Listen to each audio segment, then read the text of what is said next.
मित्रों, आखिर प्रतिदिन राम राम का नाम लेने से क्या होता है? तो जैसे कि दोस्तों, बुंदेलखंड के एक सूखे पड़ चुके गांव में एक सीधा साधा किसान रहता था। नाम था रामलाल।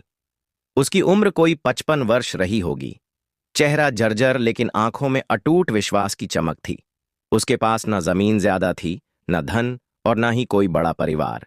बस 2 गायें, एक पुरानी झोपड़ी और एक आदत, हर सुबह सूरज उगने से पहले 100 बार राम राम बोलना। गांव के लोगों ने उस पर कई बार हंसी उड़ाई।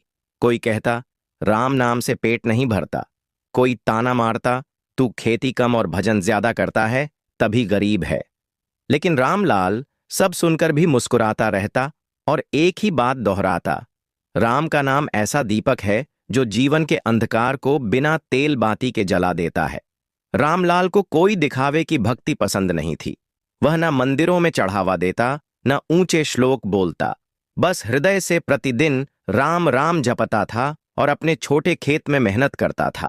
एक वर्ष गांव पर भारी विपत्ति आई। आषाढ़ बीत गया, सावन सूखा चला गया। खेतों में दरारें पड़ गईं, नदियां सिकुड़ गईं और कुएं सूख गए। किसानों की मेहनत बर्बाद हो गई। गांव में भुखमरी जैसी स्थिति बनने लगी। लेकिन इन सब के बीच एक अजीब चमत्कार हुआ। रामलाल के खेतों में हरियाली थी। उसकी गायें स्वस्थ और दूध से भरी थीं और उसके आंगन में तुलसी हरी भरी लहराती रहीं। लोग हैरान रह गए। वे सोचने लगे, जब सबका हाल बुरा है, तब इस गरीब के पास ये हरियाली और शांति कहां से आई? कुछ ईर्ष्यावश उसे तांत्रिक कहने लगे, कुछ चुपचाप उसके खेत देखने आने लगे। एक दिन गांव के कुछ बुजुर्गों ने रामलाल से पूछ ही लिया, रामलाल, तू कौन सी खाद डालता है? कौन सा बीज लाता है? रामलाल ने विनम्रता से उत्तर दिया, ना तो मैंने कोई नई खाद डाली, ना बीज बदले। बस एक काम रोज करता हूं, हर सुबह स्नान करके 100 बार राम राम कहता हूं। उसके बाद अपने खेत में जाता हूं और हल चलाते समय भी मन में राम का नाम रहता है। राम नाम से ही मेरे खेत में जीवन बचा है।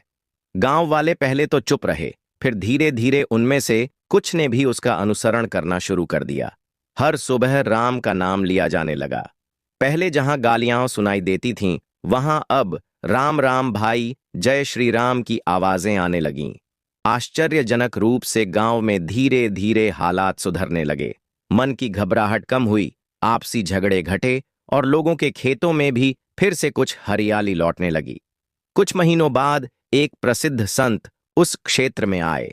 उन्होंने गांव की यह स्थिति देखी और रामलाल से मिलने का आग्रह किया। जब उन्होंने रामलाल से उसकी दिनचर्या सुनी, तो उन्होंने गांव वालों को एक छोटी सी सभा में संबोधित करते हुए कहा, राम नाम कोई जादू नहीं, वह मनुष्य की आत्मा का आहार है। जब हम श्रद्धा से उसका जाप करते हैं, तो भीतर की सारी अशुद्धियां जल जाती हैं। राम नाम जहां होता है, वहां डर नहीं टिकता, पाप नहीं पलता और दुख देर तक नहीं रुकता। गांव के लोग भाव विभोर हो गए। अब राम राम केवल शब्द नहीं, जीवन का आधार बन गया।